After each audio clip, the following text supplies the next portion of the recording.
Dios le bendiga, amén. Estamos contentos de estar una vez más aquí, reunidos para compartir. Algo que me llamó la atención en estos días, además del desfile, es las declaraciones que hizo un personaje del gobierno, que se declaró ateo. Y habló de los evangélicos y bueno, nos echó tierra, pero en un sentido, algunas cosas tiene razón. No voy a negar que todo lo que dijo de la iglesia evangélica es falso. Es cierto que hemos perdido credibilidad. Y de eso quiero hablar hoy. Y hacer una pregunta que vamos a contestar con la Biblia. ¿Los evangélicos tendremos crédito ante el mundo? ¿Y qué es tener crédito o credibilidad? Quiero que busquen en su Biblia 2 de Corintios, capítulo 13, versículo 5. Hay un llamado del apóstol Pablo que le hace a los corintios. Ellos andaban mal, tenían problemas, división, contienda, pleitos, disensiones. Y les escribe exhortándole y le dice: examinaos a vosotros mismos si estáis en la fe. Si estáis en la fe. Es decir, que el problema no es creer, sino vivir lo que creemos. Probaos vosotros mismos, probaos. Habla de que tenemos que probarnos. Y después dice: ¿o no os conocéis a vosotros mismos que Jesucristo está en vosotros, a menos que estéis reprobado? Esa palabra reprobado significa sin vivir correctamente. Lo contrario de aprobado. No eres aceptado. Habla el apóstol que tenemos que vivir una vida examinándonos y probándonos a nosotros mismos. Y yo le voy a hacer 4 preguntas que le vamos a contestar. ¿Qué somos ante el mundo nosotros como hijos de Dios? ¿Cómo nos ve el mundo? ¿Y cómo nos ve los que están cerca de nosotros? Y otra pregunta: ¿cómo nacen los ateos y escépticos? ¿Cómo nacen? Y la 4ª pregunta: ¿por qué si en Honduras somos mayoría, catalogamos que cristiano es casi el 80%? ¿Por qué si en Honduras somos mayoría estamos tan mal, tan corruptos, tan podridos, tan caóticos? ¿No creen que 80 lámparas encendidas no pueden alumbrar toda la oscuridad? Vamos a contestar esta pregunta y voy a empezar por Jesucristo. ¿Saben que Jesucristo hizo una terapia que nosotros debemos hacerla con nosotros mismos? Una terapia muy interesante para poder examinar nuestras vidas. Si andamos como Él quiere o no. Si somos aprobados o reprobados. Yo quiero que busquen en su Biblia el pasaje en donde Jesús hace una terapia de grupo. Terapia de grupo. En Mateo 16, del 13 al 16. Mateo 16, del 13 al 16. Dice la palabra: viniendo Jesús a la región de Cesarea de Filipo, preguntó a sus discípulos diciendo: ¿quién dice los hombres que es el Hijo del Hombre? Ahí tenemos la primera pregunta. Jesús le preguntó a sus discípulos: ¿qué piensa la gente de mí? ¿Qué dice la gente del Hijo del Hombre? ¿Qué piensa la gente? Ya puedes preguntar, si tú le preguntas a los que están cerca de ti, ¿qué piensan la gente de ti? ¿Qué piensa el de la pulpería? ¿Qué piensa el compañero de trabajo? ¿Qué piensa el vecino del frente? ¿Te atreverías tú a cuestionar a la gente y preguntarle qué piensan de ti? Pues Jesús lo estaba haciendo. Le decía a su discípulo: ¿quién dice la gente que soy yo? ¿Qué piensan de mí la gente? Y entonces los discípulos le contestan. Unos dicen que eres Juan el Bautista, otro Elías, otro Jeremías y algunos de los profetas. Miren con quién compararon a Jesús. Lo compararon con Elías, Jeremías, Juan el Bautista y profeta. Quiere decir que la gente de afuera tenía un buen concepto. A veces nosotros tenemos que cuestionar qué piensa la gente de mí. Y es preocupante pensar qué piensa la gente de mí. Porque al fin y al cabo lo que va a valer en nuestra vida cristiana no es lo que yo piense de mí mismo, sino lo que otros piensen de mí. Y ahora viene la segunda pregunta. Primera pregunta, ¿qué piensan los de afuera? Los que no son de adentro, los que no están cerca de mí. ¿Qué piensan? Ahora viene la segunda pregunta, versículo 14. Y entramos al 15. Y él les dijo, y vosotros, tu mujer, a tus hijos, a tus condiscípulos, a los hermanos cercanos, ¿qué piensan de ti? ¿Te atreverías tú a preguntarle qué piensan de ti? A lo mejor si te tienen miedo. Tendríamos el valor de hacer estas dos preguntas a la gente de afuera. ¿Qué piensa de nosotros? Y a preguntarle a mis hijos, a mi esposa, a mis compañeros de trabajo, a mis hermanos, a mis discípulos, ¿qué piensan de mí? Antes en el discipulado, cuando empezábamos al principio, hacíamos esta terapia. Sentábamos a uno y hacíamos que cada uno le dijera lo que pensaba de él. Cuando escuchamos lo que la gente piensa de nosotros, descubrimos defectos que nosotros mismos no nos vemos. A lo mejor tú tienes un grano en la cara o en la nariz, pero no te lo ves, a menos que tengas un espejo, ¿verdad? A veces te ponen un rotulito en la espalda diciendo, este es un tonto, y como tú no tienes ojo en la espalda, no te ve. ¿Qué piensa la gente? ¿Cómo nos ven los que están cerca de nosotros? Quizás los que están cerca de nosotros tienen una apreciación diferente de los que están afuera, porque a veces afuera podemos parecer santos y adentro somos demonios. O a veces al revés. En la casa somos un demonio, o en la calle somos un demonio y en la casa somos unos santos. Pero ¿qué piensa el mundo de nosotros? ¿Qué piensa mi mujer, mi esposo, mi hijo, mi amigo, mi condiscípulo, mi pastor de mí? ¿Qué piensan de mí? ¿Te atreverías tú a hacerte una autoterapia para que la gente diga lo que piensa de ti? ¿Estarías dispuesto a escucharlo y aceptar los errores y las faltas que la gente ve en ti? Y ahora, ¿qué decir? El apóstol Pedro le dice, tú eres el Cristo, el Hijo del Dios viviente. Hermano, estas dos preguntas son importantes para poder evaluar nuestra conducta delante de Dios y de los hombres. La Biblia dice que tenemos que dar frutos dignos de arrepentimiento. Por lo tanto, cada uno de nosotros tenemos que hacernos estas dos preguntas para poder saber si andamos bien o mal. Si somos aprobados o reprobados por Dios. Primero, ¿qué piensan los que me ven de afuera? ¿Qué testimonio tengo para los que están de afuera? Y segundo, ¿qué piensan los que son de adentro? ¿Cuántos se atreverían a confrontarse consigo mismo y examinarse no solamente ellos, sino que otros examinen para ver si son aprobados o reprobados? Pero vamos ahora a entrar a una enseñanza bíblica. Ustedes todos cargan la Biblia, ¿verdad que sí? Y espero que la lean. Pero ¿de qué nos vale tener la Biblia y leerla si no la encarnamos? ¿Sabe que cuando tú no vives lo que lees se vuelve contra ti? ¿Sabe que en los Estados Unidos cuando detienen a una persona, lo primero que le tiene que decir el policía es esto: todo lo que diga será usado en tu contra? Advertencia, ¿verdad? El apóstol Pablo habla de que nosotros tenemos que transformar la letra en vida. De nada vale ir a la iglesia, cargar una Biblia, oír sermones y seguir viviendo torcidamente, no rectamente, no íntegramente.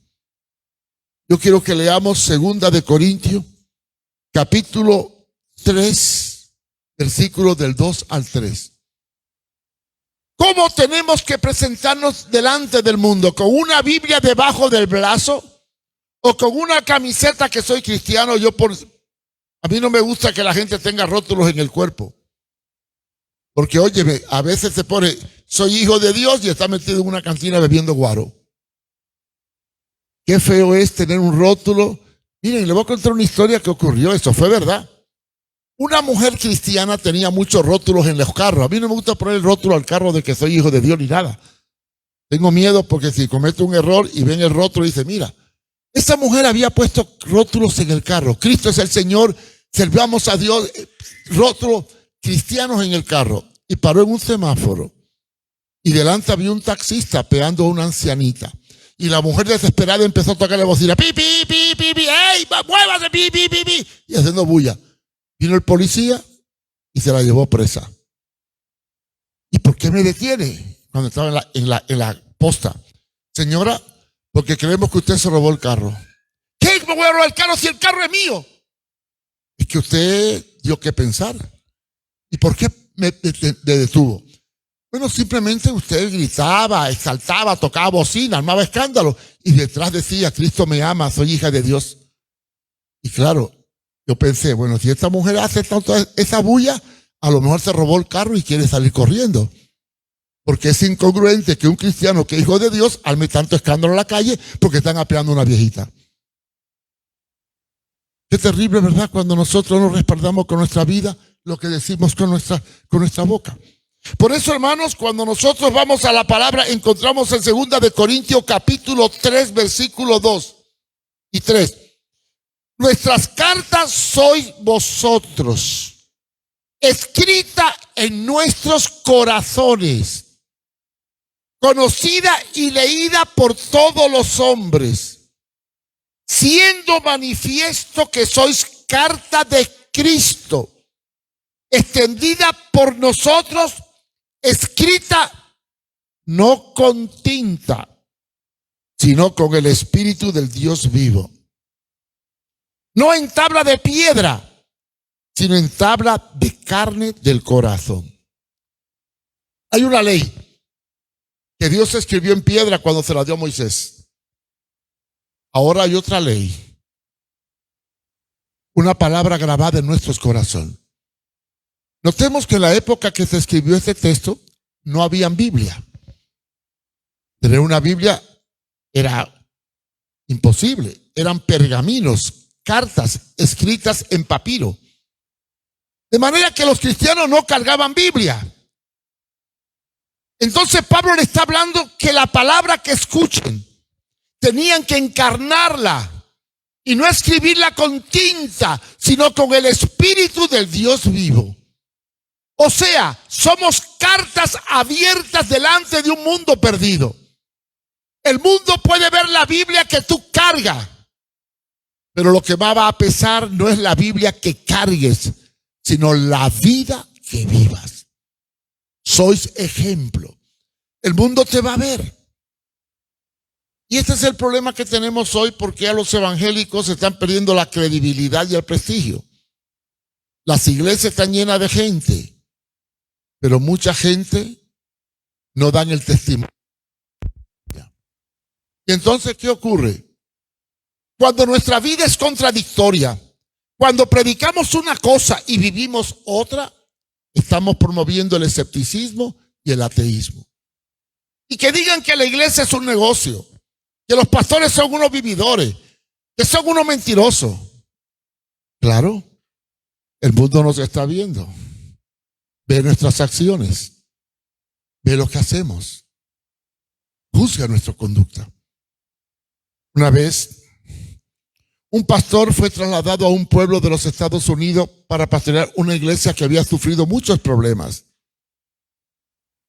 Este pastor subió en un autobús, y le pagó al chofer con un billete grande, y el chofer le dio el vuelto. Pero cuando el pastor se sentó, descubrió que le había dado $1 de más. Y el pastor se puso a pensar, bueno, esta empresa tiene mucho dinero, mejor me quedo con ello. Cuando se iba a apear, sintió en la mente una voz que le dijo, no, devuélvelo. Se le acercó al chofer y le dijo, mire, señor chofer, usted me dio $1 de más, tómelo. El chofer le dijo, yo sé que usted es el pastor que vino al pueblo, le di $1 de más para probarlo, a ver si usted es honesto para poder ir a su iglesia. Cuando el pastor se apeó, gracias, Señor, porque te iba a vender por $1. ¿Qué ve la gente en nosotros? ¿La palabra escrita o impresa en el pecho? ¿O la credencial de que soy miembro de la iglesia? ¿O la vida que vivimos, la actitud que tenemos, la forma en que nos comportamos? ¿Qué va a juzgar la gente? Por sus frutos nos conocerán.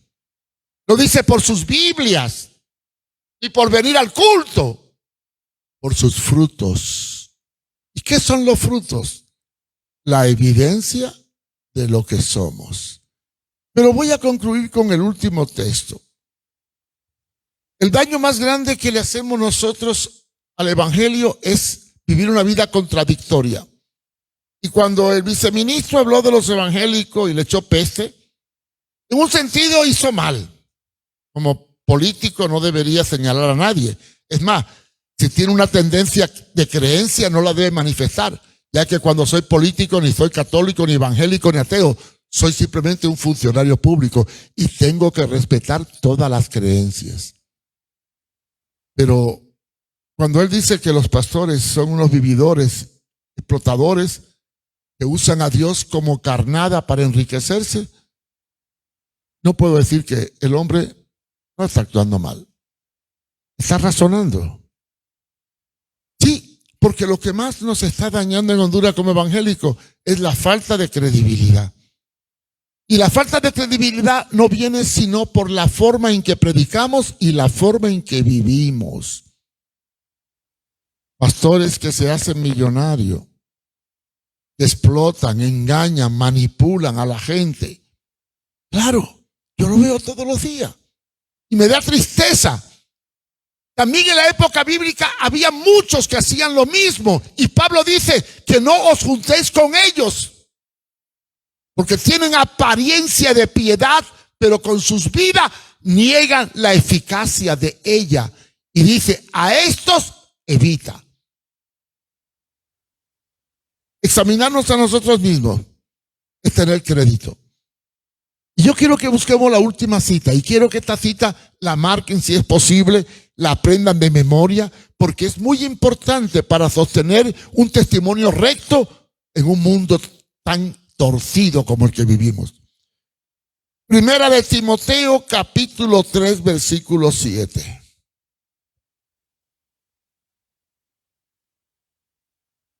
Dice la palabra: también es necesario que tenga buen testimonio de los de afuera, para que no caiga en descrédito y en lazo del diablo.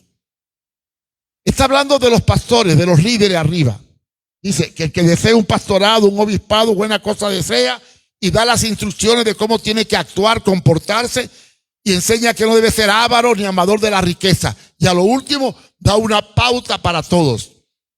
Es necesario que tengamos buen testimonio de los de afuera, para no caer en descrédito. Esa palabra descrédito, lo contrario de descrédito es crédito. ¿Qué es tener crédito? Cuando tú vas a sacar una tarjeta de crédito, lo primero que te investigan es tu crédito. Cuando tú tienes un buen crédito, hasta te la mandan por, bueno, aquí no tanto, pero en Estados Unidos, cuando tienes un buen crédito, hasta te mandan la tarjeta por correo gratis. ¿Sí? El crédito abre puertas. El descrédito cierra puertas. Y hay dos tipos de crédito: el económico y el moral. Y nosotros tenemos que reconocer que muchos cristianos han perdido el crédito porque viven una vida incoherente, viven una vida contraria a lo que la Biblia enseña. Hablamos de una cosa y al salir por ahí hacemos otra. Hablamos del amor y estamos llenos de odio. Hablamos del perdón, pero guardamos resentimiento. Hablamos de humildad, pero vivimos en opulencia. Hablamos de dar, pero no damos. Qué triste, ¿verdad? Cuando el mundo nos está viendo con una lupa. Nos está viendo con una lupa, examinando nuestra conducta para buscar defectos. Porque mire, los que no creen en Dios, lo más que buscan de nosotros son los defectos, no buscan las virtudes. Siempre estamos buscando las manchas. En estos momentos que vivimos en Honduras de una crisis moral terrible, el testimonio de la iglesia debe ser intachable para que su voz tenga poder. Pero ¿cómo podemos nosotros denunciar el pecado si entre nosotros existe el pecado? ¿Cómo podemos hablar de que sean rectos si nosotros estamos torcidos? ¿Cómo podemos nosotros de que el Estado tenga moral si nosotros somos inmorales? La crisis moral de Honduras se debe a una iglesia débil en testimonio, a una iglesia que ha perdido la credibilidad, porque muchos de sus líderes y muchos hermanos no son coherentes entre el discurso o el sermón y la vida que viven. Y esto nos trae un caldo de cultivo. Es triste decir esto, pero los escépticos, los ateos, crecen cada día. Y los que más evangelismo hacen para que haya ateo son los que no viven coherentemente con la palabra de Dios. Son aquellos reprobados que conociendo la verdad no la viven. Es por eso, hermano, que cuando tú salgas de este culto, examínate a ti mismo. Atrévete a preguntarle a tus compañeros, a tu vecino, al de la pulpería: hermano, ¿qué piensa usted de mí? Claro, a lo mejor somos muy diplomáticos, ¿verdad? Y nunca nos... Miren, en la iglesia, para tener a la gente contenta, hay que ser diplomático. Hermano, ¿qué piensa de mí? Que usted es un hipócrita. Me lo he hecho de enemigo. Hay una película muy interesante, no sé cuánto la han visto, Mentiroso, Mentiroso, de John Carey, que él era un abogado y le prometió al hijo no decir mentira, hizo un pacto y después no podía decir mentira. Y él vivía en la oficina engañando a todo el mundo. Vino una mujer muy gorda y le dijo: qué hermosa eres antes. Y cuando ya no podía decir mentira: ¿cómo ve? Muy gorda. La mujer se enojó. Empezó a decir la verdad y entonces tenía problemas en la corte, tenía problemas en todos lados, porque decir la verdad trae problemas. Vivir en la mentira es una bendición. Tener doble cara es común. Vivir rectamente es difícil. Yo me pongo a pensar, ¿qué va a pasar cuando un cristiano vive de acuerdo a la palabra de Dios en el mundo en que vivimos? Yo sé que es duro ser recto en un mundo torcido. Yo sé que es difícil decir la verdad en un mundo lleno de mentira. Yo sé que vivir correctamente en medio de gente incorrecta es imposible. ¿Cómo un hombre justo y recto puede vivir en medio de corruptos? Tiene dos opciones: o confronta a los corruptos o se corrompe con ellos. No hay otra salida. No es fácil, hermanos, no es fácil tener crédito. No es fácil guardar el testimonio. El área donde Satanás nos ataca más es casualmente en nuestra credibilidad. Y el tesoro más grande que tú puedes tener en tu vida cristiana es las dos preguntas que hizo Jesús. ¿Qué piensa la gente de ti? Y la segunda pregunta: ¿y qué piensan ustedes de mí? Si tú estás dispuesto a hacerte estas dos preguntas y tomar la respuesta como la forma de examinarte a ti mismo, vas a vivir una vida victoriosa. Vas a alcanzar la estatura de la plenitud de Cristo.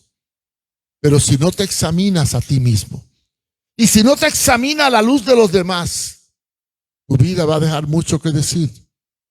Y queriendo evangelizar, lo que vas es a desevangelizar, a dejar un mal sabor de boca en la gente que te conoce. ¿Qué es lo más grande que un cristiano puede tener? El testimonio. No hay nada más grande que el testimonio. Porque el testimonio representa credibilidad. Porque el testimonio representa que la palabra de Dios se ha encarnado en nosotros y somos cartas escritas, no por la Biblia, escrita debajo del brazo, sino por nuestro diario vivir, nuestro diario andar, nuestro diario conversar. Examínate, examinémonos. Yo me quedé pensando cuando este viceministro acusó a los evangélicos de tantas cosas. Y me da tristeza cuando algunos hablan mal de nosotros. Y no creo que lo hacen porque tienen prejuicio. Creo que lo hacen porque han visto una realidad y la realidad a veces frustra. Qué triste es ver un cristiano confiar en él y que te haga una trastada. ¿Saben? Dice la Biblia que por multiplicarse la maldad, el amor de muchos se enfriará. Hubo el caso de un hermano que era muy hospedador, muy hospedador. Y un día hospedó a un supuesto siervo de Dios en su casa y le dejó la casa. Y cuando volvió le había robado el televisor, le robó muchas cosas, hasta la joya de su mujer. Yo me acuerdo una vez, yo era muy abierto antes, le daba la casa a cualquiera. Cuando vivía en España presté la casa. Una vez le presté la casa a unos supuestos ministros, supuestos obreros, supuestos siervos. Y me fui a Noruega un mes. Cuando regresé, no me robaron nada, ¿no? Pero me dejaron deudas terribles. Gastaron luz como locos. Abusaron de todo lo que había. El testimonio. ¿Saben, hermanos? Si alguna vez te prestan un carro y te lo dan con medio tanque, devuélvelo con el tanque lleno. Deja un buen testimonio. Pero tú prestas un carro, te lo devuelvan sucio y con el tanque vacío. ¿Qué pensarías tú de ese hermano? A ver, diga la verdad. ¿Qué pensaría? Entonces, como yo presté el carro y me devolvió sucio y vacío el tanque, ahora cierro mi corazón y digo, no se lo presto a nadie. Entonces, por multiplicarse la maldad, el amor se enfría. Qué terrible, hermano, cuando dejamos mal testimonio por nuestra conducta. Cuando encontramos algo que no es mío y en vez de devolvérselo a la persona, me quedo con ello. Mire, lo más que falla en Honduras la gente es la integridad. Un día yo creo que he predicado de integridad. Encontrar gente íntegra hoy en día en una iglesia es encontrarse una aguja en un pajar. Yo trabajo con personas que vienen de un mundo de delincuencia, la mayoría. Y me gusta probar la gente. La Biblia habla de probar a los cristianos. ¿Lo dice o no lo dice? Hay que probarlos, ¿sí? Hay que examinarlos, probarlos para ver si dan fruto. Y si en lo poco fuiste fiel, en lo mucho te pondré. En la iglesia tenemos que evaluar la vida de los miembros en esta área que hay que cuidar mucho en estos tiempos que vivimos. Integridad y buen crédito de los de afuera. Que la gente nos honre no por lo que decimos, sino por lo que vivimos. Y voy a terminar con una pregunta final. En la iglesia primitiva, ¿qué fue lo que más impactó a esa generación perversa y adúltera y corrupta de judíos y romanos? ¿Los tratados que repartieron o las campañas que dieron o el testimonio que tenían? ¿Qué fue lo que impactó? ¿Qué impactó más? El testimonio. Cuando los miraban decía, verdaderamente este es un hijo de Dios. Y hoy día, en el siglo XXI, ¿Qué es lo que más impacta a la gente de nuestra vida? ¿La iglesia a la cual vamos o la vida como vivimos? Porque por sus frutos los conoceréis. Yo no visito mucho, no me gusta visitar, pero cuando visito analizo. A veces somos una cosa en la iglesia y otra en la casa. Si yo voy a tu casa y veo la casa regada, todo en desorden, tu hijo gritando, tu marido esperando la comida, ¿qué voy a pensar? Si soy un buen cristiano, mi vida tiene que ser una vida ordenada. No solamente en no pecar, porque el no pecar es una condición básica, sino en cómo vivimos para que la gente vea que Cristo está en nuestras casas. Claro, hay muchos cristianos que colocan un rótulo en la pared que dice: Cristo es el huésped invisible de esta casa. Y por eso andan tan mal, porque es invisible. Cristo no es invisible. Cristo es el centro de nuestra familia. Es el Señor de mi hogar. Los judíos tienen presente a Jehová en todo. Saben que alguien me preguntó: ¿por qué los judíos cuando llegan a una casa besan la esquina de la puerta? ¿Cuántos sabían esto? ¿Cuántos sabían que los judíos cuando entran a una casa besan la esquina de la puerta de un judío? ¿Sabe por qué lo hacen? Porque es la medusa. O sea, una cosita con los 10 mandamientos dentro pegada en el lado de la puerta. Ellos tomaron muy en serio aquel texto que dice: y esta palabra estará en tu boca en la mañana, en la tarde, en la noche, al caminar, al entrar a tu casa. La pondrás en tu frente y en tu corazón. Ellos se ponen el tefilín, se amarran una cosa aquí para orar en la frente. Esa cajita que se ponen aquí tiene los mandamientos y se mecen según el latido del corazón. Tienen presente la palabra todo el tiempo. ¿Y nosotros qué? ¿Tenemos presente la palabra en nuestra forma de vivir? Actuamos, nos comportamos, hablamos, vestimos como la palabra de Dios enseña. ¿Somos cartas escritas o somos cartas turbias, reprobadas delante del mundo? Conclusión: cuando el viceministro habló de que era ateo y juzgó a los evangélicos, el ser ateo es una necedad, dice el necio en su corazón. Y tiene más fe que yo. Un ateo tiene más fe que yo. Yo quisiera ser ateo para tener tanta fe. Porque si soy cristiano, todo lo resuelvo fácil. ¿Qué vino primero, el huevo o la gallina? Pues vino la gallina que puso el huevo y después el gallo para que fecundara la gallina. Se acabó. Pero si soy ateo, ¿qué vino primero, el huevo o la gallina? No. La casualidad produjo todo. La evolución lo produjo todo. Oye, hay que tener una fe tremenda para que la casualidad lo haya hecho todo. Que este micrófono es el producto de una casualidad. Alguien lo tiró para arriba y se armó solito. Esto es fe. ¿Verdad que es fe? Fe es que este reloj no lo hizo nadie, sino se hizo solo. Eso requiere una fe tremenda. Más fe que creer que Cristo murió por mí en la cruz del Calvario. Yo admiro a veces a los ateos por su fe incrédula, aunque son necios. Pero yo no admiro los señalamientos que hacen a los evangélicos, aunque sí culpo a muchos cristianos de esas interpretaciones que hacen de nosotros. Porque si la iglesia evangélica, si los nacidos de nuevo, si nosotros que somos nacidos de nuevo somos sal y luz de la tierra, algo tiene que cambiar. Y si Honduras está podrida por la corrupción, la drogadicción, no es culpa del gobierno. Es culpa de la iglesia que no ha sabido poner en alto la sal que evita la corrupción y la luz que alumbra al mundo.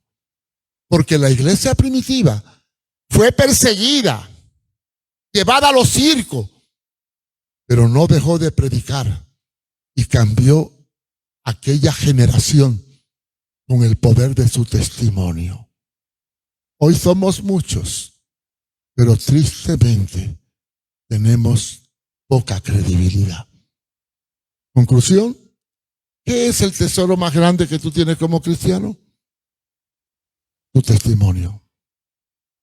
Busca la forma de que cuando la gente te vea venir, diga, verdaderamente, este es un hijo de Dios. Examínate. Y hazte estas dos preguntas. Pregúntale al que te conoce qué piensa de ti. Óyelo. Y rectifica tu error. Y cuando llegue a la casa, atrévete a preguntarle sin enojarte a tu mujer y a tu hijo qué piensan de ti. Y si te dicen, papá, tú tienes muy mal carácter, tú eres una cosa aquí y otra cosa afuera.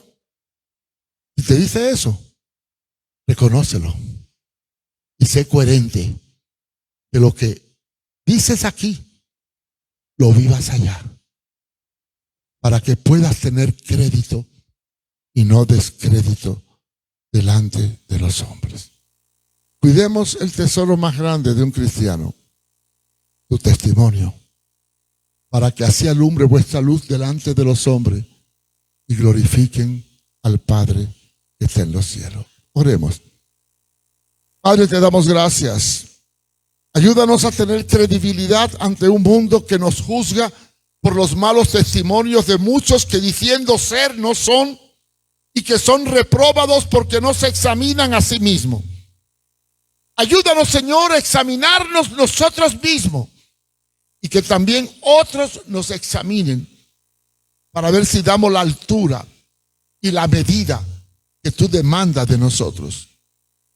Que reconozcamos que somos cartas escritas no con una tinta ni con un rótulo, sino con un estilo de vida. Que podamos entender que lo que más vale no es los sermones que escuchemos ni la Biblia que leamos, sino la vida que vivamos. Ayúdanos a ser coherentes y no caer en descrédito para dar lugar a que tu evangelio sufra escarnio. Porque una vida recta es una vida que impacta. Una vida incorrecta es una vida que espanta. Una vida con credibilidad es una vida con valores. Una vida con descrédito está hundido en el lodo. Ayúdanos, Señor. Ayúdanos a dar frutos, a ser creíbles, a vivir coherentemente y que tengamos el valor de preguntar a aquellos que están cerca de mí qué piensan de mi vida, y a los que están cerca de mí qué piensan de mí, y aceptar su opinión como la forma de corregir mis defectos para poder alcanzar la imagen y la estatura de Jesucristo. Porque ya no vivo yo, ahora Cristo vive en mí. Te doy gracias en el nombre de Jesús. Amén. Te quiero escuchar, quiero hablar, quiero estar cerca de ti. Acércate a mí, quiero ver hoy tu gloria y tu poder. Yo quiero aprender a obedecer tu palabra, viviré. Doblaré rodillas ante tu presencia. Alzaré mis manos, clamando a tu nombre. Quiero que tú estés en mí, quiero que tú estés en mí, quiero que tú estés en mí y yo en ti. Quiero que tú estés en